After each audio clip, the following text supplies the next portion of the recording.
नमस्कार, जय हिंद दोस्तों। आपके अपने online institute target with Manish Mehra पर आप सभी दोस्तों का स्वागत है। दोस्तों, इस वीडियो में हम बात करने वाले हैं वन रक्षक एंड वन पाल के मॉडल टेस्ट पेपर की।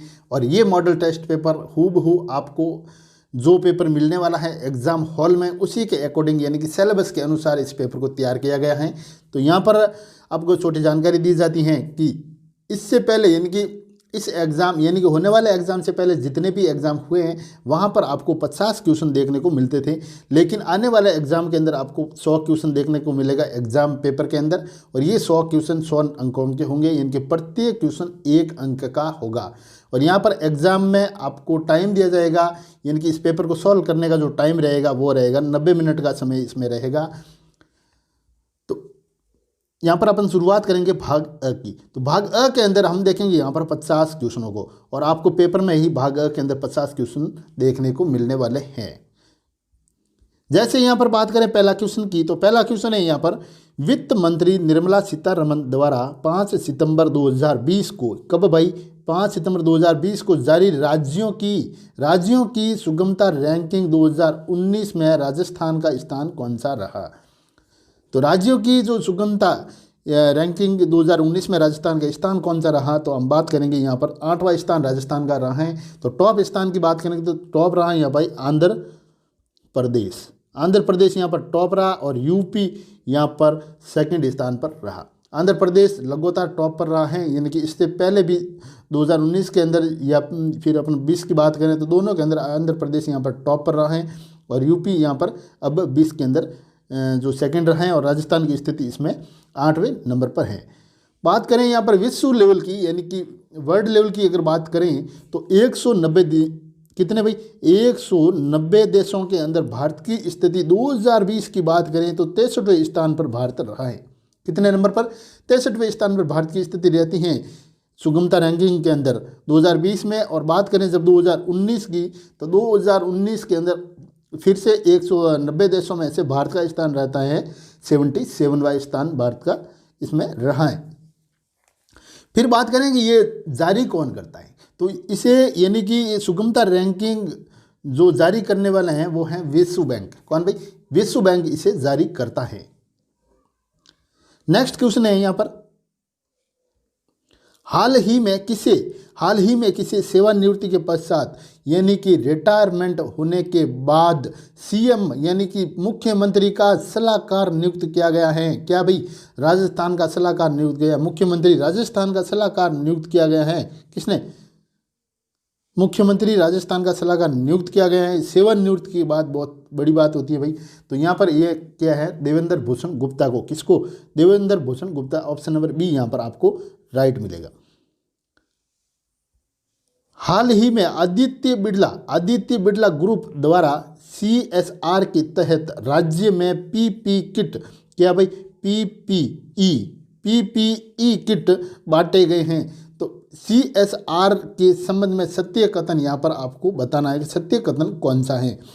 जैसे CSR को अनिवार्य करने वाला भारत प्रथम देश है, तो बिल्कुल राइट बात है भाई। यहाँ पर CSR को कंपनी अधिनियम कौन सा भाई? 2013। CSR को कंपनी अधिनियम यानी कि कंपनी अधिनियम बना है 2013 के अंदर की धारा 135 के तहत ये नियंत्रित किया जाता है। कौन या CSR किसके? CSR को 2013 कंपनी अधिनियम की धारा 135 के तहत इसको नियंत्रित किया जाता है, ये भी राइट है। CSR के तहत प्रधानमंत्री राहत कोष में योगदान दिया जा सकता है, तो ये भी राइट है। तो आप कह सकते हैं उपरोक्त सभी कथन सत्य हैं। ऑप्शन नंबर डी यहाँ पर राइट है। ऐसे क्वेश्चन बनते हैं वहाँ एग्जाम में। हाल ही में राज्य सरकार द्वारा फसल खरीद केंद्रों को, क्या भाई, फसल खरीद केंद्रों को FAQ मापदंडों पर ही खरीद के निर्देश दिए गए हैं। किसके तहत? FAQ मापदंडों के पर ही खरीद के निर्देश दिए गए हैं। तो आपको बताना FAQ क्या है। तो FAQ की फुल फॉर्म की यहाँ बात करेंगे हम। तो FAQ है जैसे फेयर एवरेज क्वालिटी। क्या है भाई? ऑप्शन नंबर डी इसमें राइट है, फेयर एवरेज क्वालिटी। हाल ही में राज्य सरकार ने सार्वजनिक वितरण प्रणाली में महिलाओं को कितने प्रतिशत आरक्षण देने का निर्णय लिया है? किसने? हाल ही में राज्य सरकार ने सार्वजनिक वितरण प्रणाली में महिलाओं को कितने प्रतिशत आरक्षण देने का निर्णय लिया गया है? तो यहाँ पर बात करेंगे अपन 30% आरक्षण महिलाओं को देने का निर्णय यहाँ पर लिया गया है। ऑप्शन नंबर सी आपका राइट है।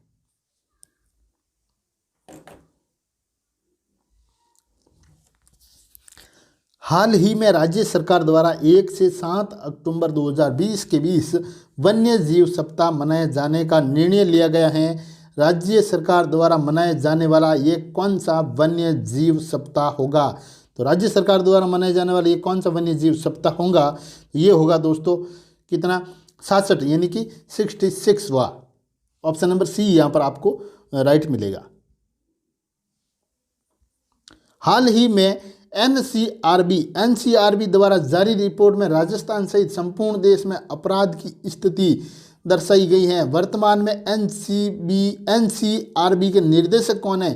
तो एनसीआरबी के जो निर्देशक हैं दोस्तों ये हैं रामफल पंवार। कौन भाई? रामफल पंवार क्या है? एनसीआरबी के निर्देशक हैं ये। ऐसे क्वेश्चन मिलने वाला है भाई। हाल ही में राज्य के किस महिला विश्वविद्यालय को श्रीमती सुषमा स्वराज स्त्री शक्ति पुरस्कार दिया गया? कब? हाल ही में महिला विश्वविद्यालय को यानी किस महिला विश्वविद्यालय को श्रीमती सुषमा स्वराज स्त्री शक्ति पुरस्कार दिया गया यहाँ पर? तो ये दिया गया दोस्तों वनस्थली। क्या? वनस्थली महिला विश्वविद्यालय। राजस्थान सरकार के विद्युत मंत्रालय द्वारा ऊर्जा संरक्षण पुरस्कार। क्या भाई? ऊर्जा संरक्षण पुरस्कार 2019 में ऊर्जा संरक्षण के क्षेत्र में प्रथम पुरस्कार किस कार्यालय को प्रदान किया गया? तो प्रथम पुरस्कार की हम बात करें तो ये किया गया जोधपुर रेलवे स्टेशन। क्या भाई? जोधपुर रेलवे स्टेशन को, यानी कि ऑप्शन नंबर यहाँ पर बी राइट है, जोधपुर रेलवे स्टेशन।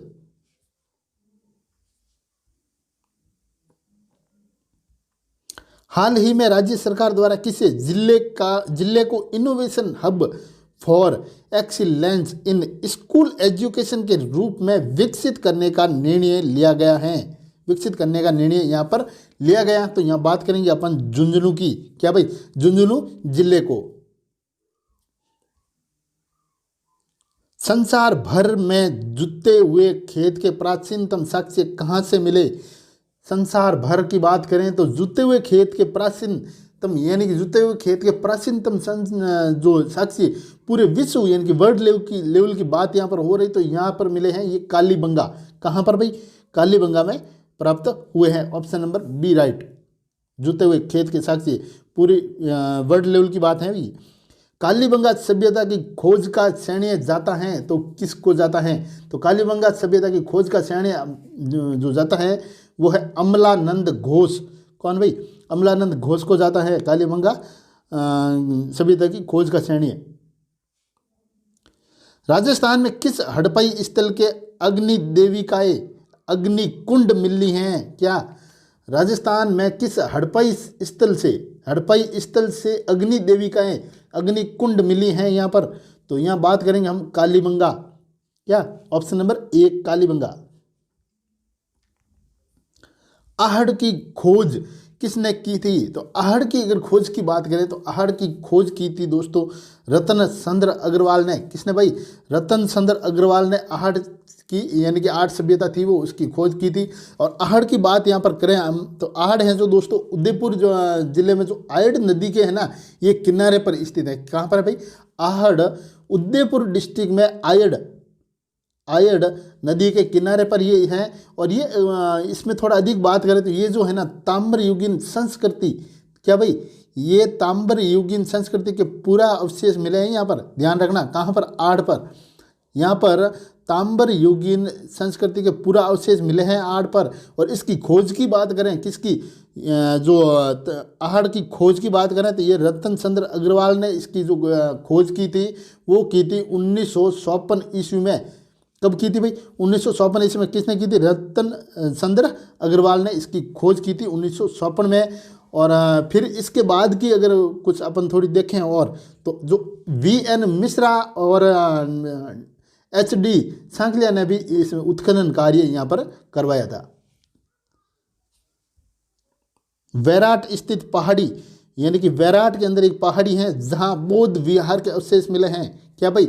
वैराट स्थित पहाड़ी जहाँ बौद्ध विहार के अवशेष मिले हैं, उस पहाड़ी का नाम बताना है दोस्तों। तो पहाड़ी का नाम है यहाँ पर बिज्जक, बिज्जक पहाड़ी, डूंगरी, डूंगरी पहाड़ी, डूंगरी पहाड़ी यहाँ पर राइट होगा, बिज्जक पहाड़ी। यहाँ पर क्या होता है, दयाराम साहनी, दयाराम साहनी को यहाँ पर 1937 के अंदर ये जो बौद्ध विहार जो मंदिर हैं, बौद्ध विहार यानी कि अशोक का एक स्तंभ और बौद्ध मंदिर और बौद्ध विहार आदि के अवशेष यहाँ पर मिले थे इनको 1937 के अंदर। कब भाई? 1937 के अंदर। किसे? तो दयाराम साहनी, दयाराम साहनी को यहाँ पर मिले थे इनके अवशेष। बिथोड़ा, बिथोड़ा दोस्तों, बिथोड़ा का युद्ध कब लड़ा गया? बिथोड़ा, बिथोड़ा का युद्ध कब लड़ा गया? तो बिथोड़ा का युद्ध जो लड़ा गया था, तो ये आउआ के जो ठाकुर थे कुशाल सिंह, उनके नेतृत्व में क्रांतिकारी सैनिकों और मारवाड़ के जो सामंतों की जो संयुक्त सेना ने मिलकर ये जो युद्ध लड़ा था 8 सितंबर 1957। कब भाई? 1857, सॉरी 8 सितंबर 1857 को ये बिठोरा, यानी कि बिठोरा कहाँ पर है भाई? बिठोरा यानी कि जोधपुर राज्य की सेना को यहाँ पर पराजित किया था। किसने मिलकर? आउआ के ठाकुर कुशाल सिंह और क्रांतिकारी सैनिकों मारवाड़ के सामंतों की संयुक्त सेनाओं ने मिलकर जोधपुर की सेना को पराजित किया था इस युद्ध में। और बात करें यहाँ पर जोधपुर राज्य की सेना का जो नेतृत्व करने वाले थे, तो वो थे सिंधवी कुशल लेफ्टिनेंट हितकोड़ा कोट। क्या भाई? हितकोट। कौन थे? लेफ्टिनेंट हितकोट, सिंधवी कुशल और लेफ्टिनेंट हितकोट, ये जोधपुर सेना के ओर से नेतृत्व कर रहे थे। तो युद्ध कब लड़ा गया था? ये 8 सितंबर 1857 को।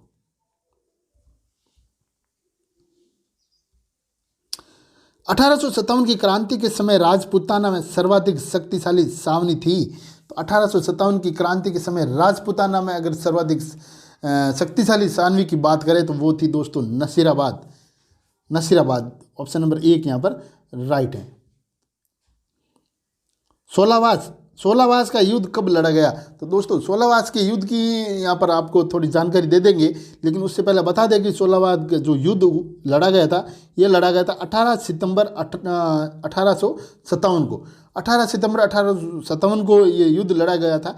और इससे पहले हमने युद्ध में बात की थी बिथोड़ा। तो बिथोड़ा के जो युद्ध हुआ था वो जोधपुर की संयुक्त सेना ने मिलकर जोधपुर की सेना को पराजित किया था। तो यहाँ पर क्या होता है कि जब बिथोड़ा के युद्ध में जोधपुर राज्य की जो सेना पराजित होकर वहाँ से लौट पड़ी, तब क्या हुआ, AGG यानी कि जॉर्ज लॉरेंस स्वयं एक, क्या भाई, जॉर्ज लॉरेंस स्वयं एक सेना लेकर अब आया। परंतु वो क्या हुआ, 8 सितंबर 1857 को सेलावास के युद्ध में पूरी तरह पराजित हुआ। कौन होता है पराजित? लॉरेंस, जॉर्ज लॉरेंस स्वयं वहाँ बिथोड़ा में हार जाने के बाद फिर आता है वो वापस।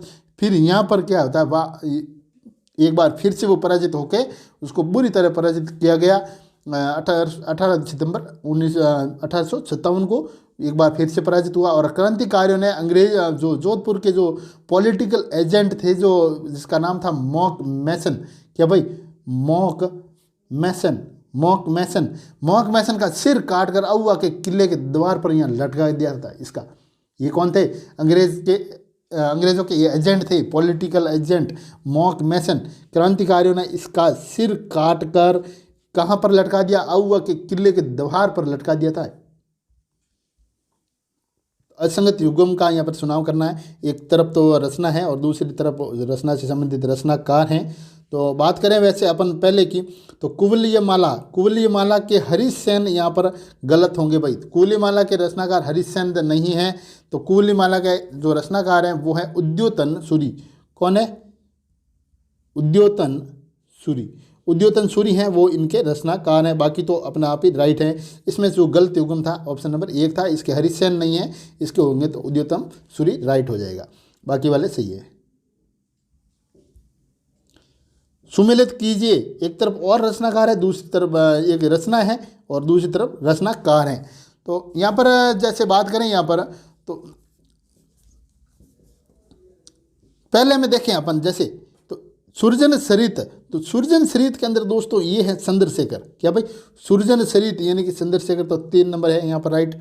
फिर है हमीर महाकाव्य, तो हमीर महाकाव्य इसका एकदम सीध में ये है नयन चंद्र सूरी यानी कि 2 नंबर है यहाँ पर। फिर करें पृथ्वीराज विजय की बात, तो पृथ्वीराज विजय के हैं जयनक यानी कि 4 नंबर। फिर बात करें पृथ्वीराज रासो, तो संत बरदाई। कौन भाई, पृथ्वीराज रासो के संत बरदाई। सुरजन सरित तो चंद्रशेखर, हमीर महाकाव्य तो नयन चंद्र सूरी। ध्यान रखना, पृथ्वीराज विजय तो जयनक, पृथ्वीराज रासो तो संत बरदाई। तो क्या हो गया, जैसे यहाँ पर 3 2 4 1, 3 2 4 1 यहाँ पर राइट मिलेगा। राजस्थान में वर्षा की घटती प्रवृत्ति की विशिष्ट दिशा क्या है? तो राजस्थान में वर्षा की घटती प्रवृत्ति की जो विशिष्ट यहाँ पर दिशा की अपन बात करें, तो जैसे पहला है दक्षिण पश्चिम व दक्षिण पूर्व से उत्तर पश्चिम को, बिल्कुल राइट है, ऑप्शन 1 नंबर यहाँ पर राइट मिलेगा आपको। तो वर्षा की जो घटती प्रवृत्ति का जो दिशा है वो है, ये दिशा रहेगी आपकी यहाँ कि दक्षिण पश्चिम व दक्षिण पूर्व से उत्तर पश्चिम, ये दिशा यहाँ पर मानी जाएगी। ऑप्शन नंबर 1 यहाँ राइट होगा। पश्चिमी राजस्थान में कम वर्षा के लिए निम्न में से कौन सा एक कारण नहीं है?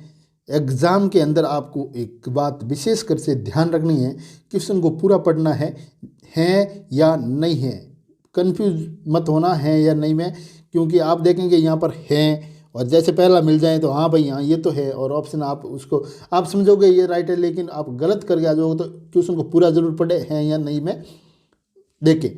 तो यहाँ पर पश्चिमी राजस्थान में कम वर्षा के लिए निम्न में से कौन सा एक कारण नहीं है? तो एक कारण जो नहीं है वो है, जैसे 3 तो इसमें से हैं लेकिन एक नहीं है। मैंने क्या करा, आपने है पढ़ दिया, तो जैसे अरावली की अवस्थिति तो बिल्कुल है भाई, तो आप पढ़ोगे हैं तो ये राइट कर लोगे, ऑप्शन नंबर ए भर के आ जाओगे, वहाँ मजा करो फिर गलत। वृष्टि छाया प्रदेश में अवस्थिति, ऑप्शन नंबर 2 भी राइट है यहाँ पर, 1 भी राइट है 2 भी राइट है। मानसून आगमन के समय में अधिक तापमान, बिल्कुल होता है भाई, हाँ ये भी राइट है। ग्रीष्म काल में यहाँ उच्च वायुदाब, तो नहीं, ऑप्शन नंबर डी यहाँ पर इसका एक कारण नहीं है। कौन सा, डी यहाँ पर नहीं है भाई, बाकी तीनों यहाँ पर राइट है, तो डी ऑप्शन यहाँ पर आपका राइट हो जाएगा। जालोर की, किसकी भाई, जालोर यानी कि जालोर यहाँ पर प्रसिद्ध है इसके क्षेत्र में।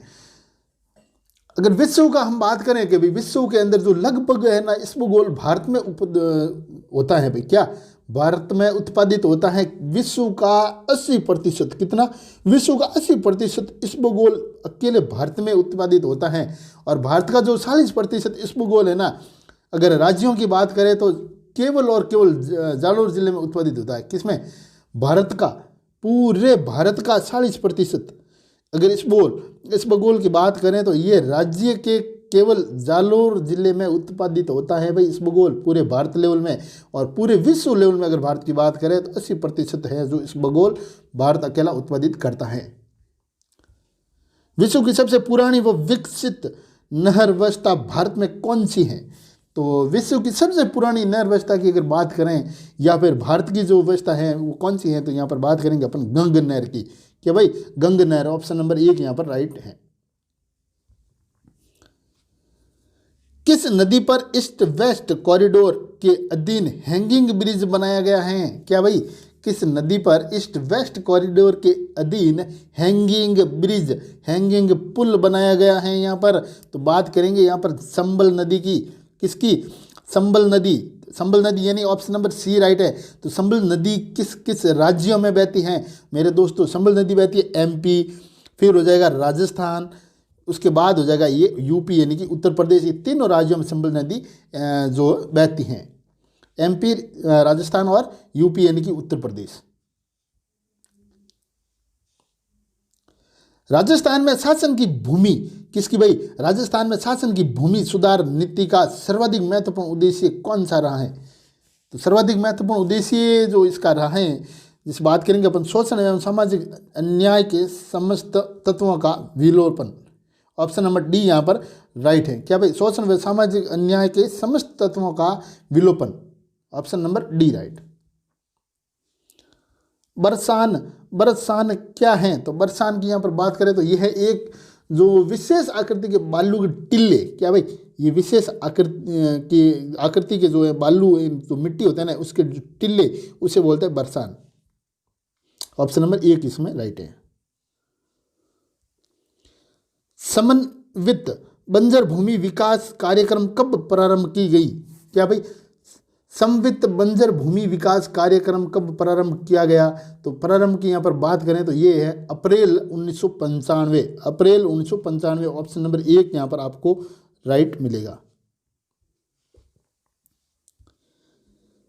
2011 की जनगणना के अनुसार राजस्थान में ग्रामीण महिला साक्षरता दर है। तो 2011 के अनुसार राजस्थान में ग्रामीण यानी कि ग्रामीण महिला साक्षरता दर की यहाँ पर बात करेंगे दोस्तों, तो यहाँ ऑप्शन नंबर सी आपका राइट है, यानी कि 45.8% इसकी साक्षरता दर रही गई है।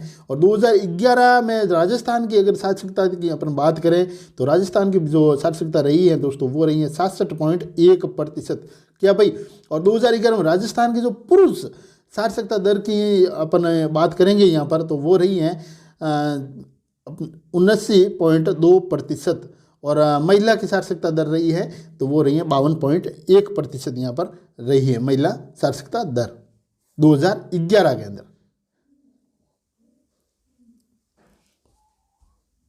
ये तो ग्रामीण की थी कितनी, 45.8। बाड़मेर जिले में लिग्नाइट की उपलब्धि वाले क्षेत्र हैं, यानी कि बाड़मेर जिले में लिग्नाइट की उपलब्धि वाले क्षेत्र कौन से हैं?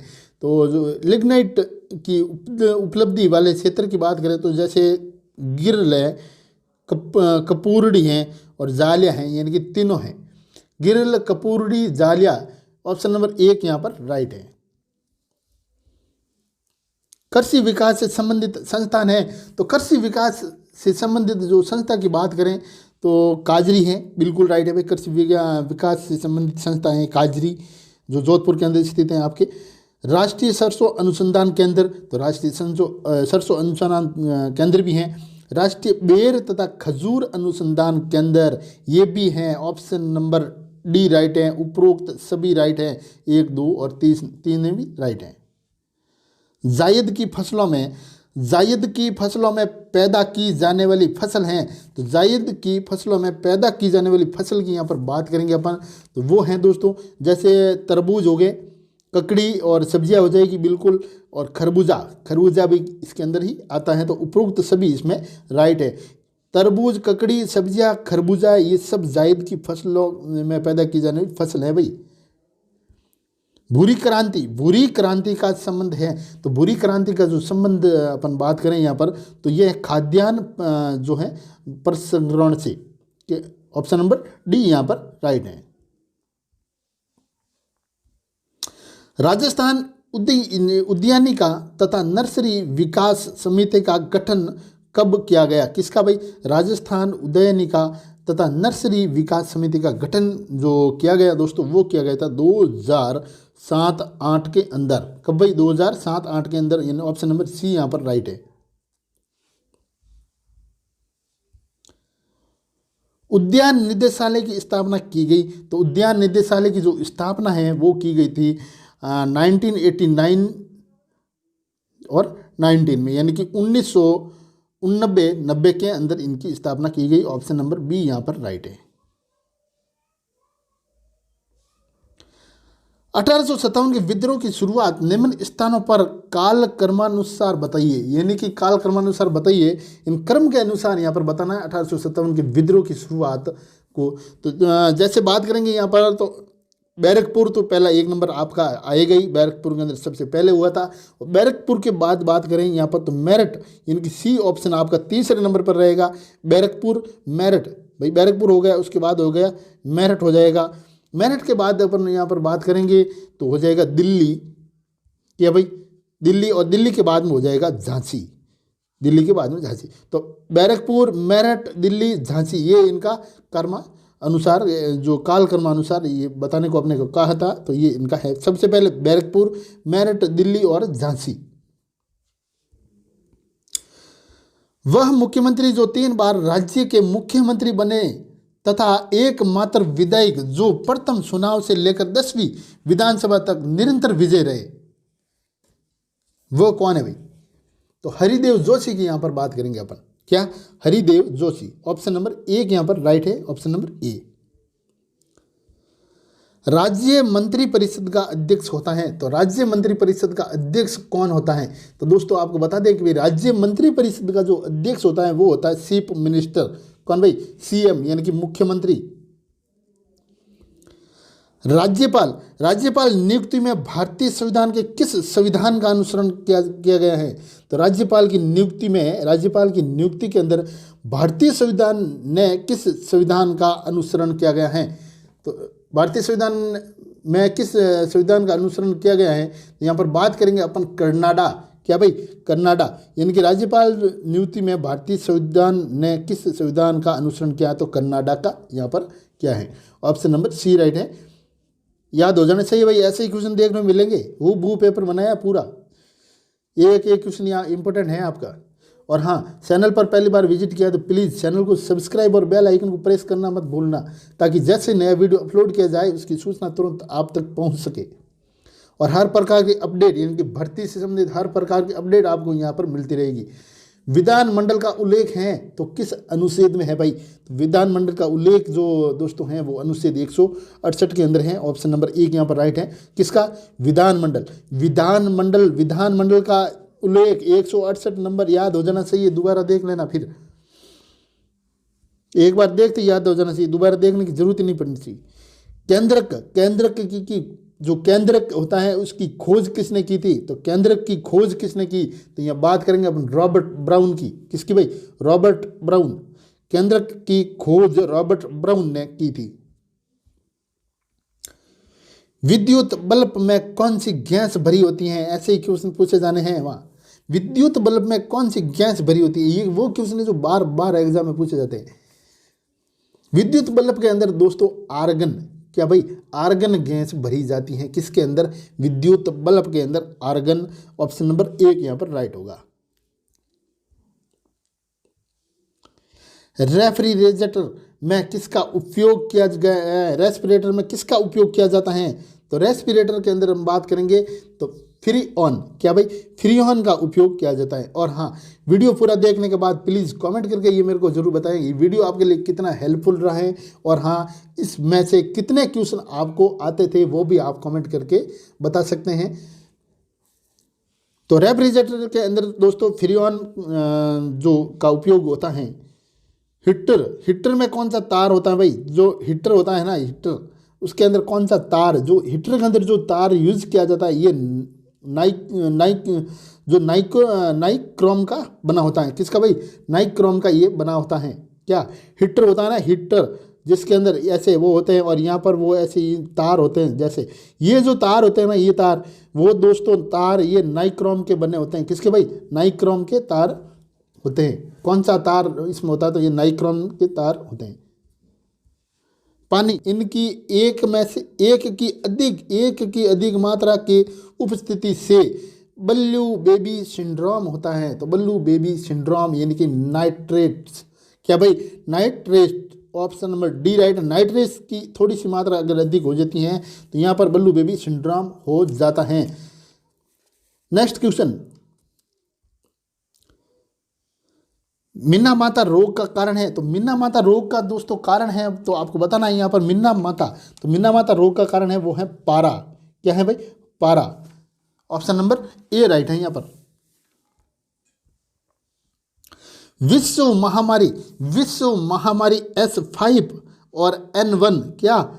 N1 यहाँ पर S5 और N1 को क्या कहा जाता है? विश्व महामारी N5 N1 को बर्ड फ्लू कहा जाता है, जो फिलहाल इतना चल रहा है, पूछो मत। क्या? बर्ड फ्लू का जो मौसम अभी चल रहा है, बर्ड फ्लू चल रहा है, तो इसको क्या है? S5 और N1 यानी कि बर्ड फ्लू, विश्व महामारी बर्ड फ्लू। प्लाज्मोडियम परजीवी का वाहक है। तो प्लाज्मोडियम परजीवी का जो वाहक है दोस्तों वो है मादा एनाफिलीज मच्छर। क्या? मादा एनाफिलीज मच्छर, यानी ऑप्शन नंबर यहाँ पर बी राइट होगा। मनुष्यों के लिए मानक ध्वनि है। तो मनुष्यों के लिए मानक ध्वनि की बात करेंगे दोस्तों तो ये होंगे 60 dB। क्या भाई 60 D और B, 60 dB। Option number D यहाँ पर राइट है, 60 dB। प्लास्टर ऑफ पेरिस रासायनिक रूप है तो किसका? प्लास्टर ऑफ पेरिस की बात यहाँ पर करें तो ये कैल्शियम सल्फेट होता है। क्या भाई कैल्शियम सल्फेट, यानी कि ऑप्शन नंबर एक यहाँ पर राइट है। दोस्तों वीडियो आपके लिए कितना हेल्पफुल रहा है, तो वीडियो आपको अच्छा लगा है तो लाइक और शेयर करना ना भूलें। और हाँ, वीडियो पे चैनल पर पहली बार विजिट किया है तो चैनल को सब्सक्राइब और बेल आइकन को प्रेस ज़रूर कीजिएगा।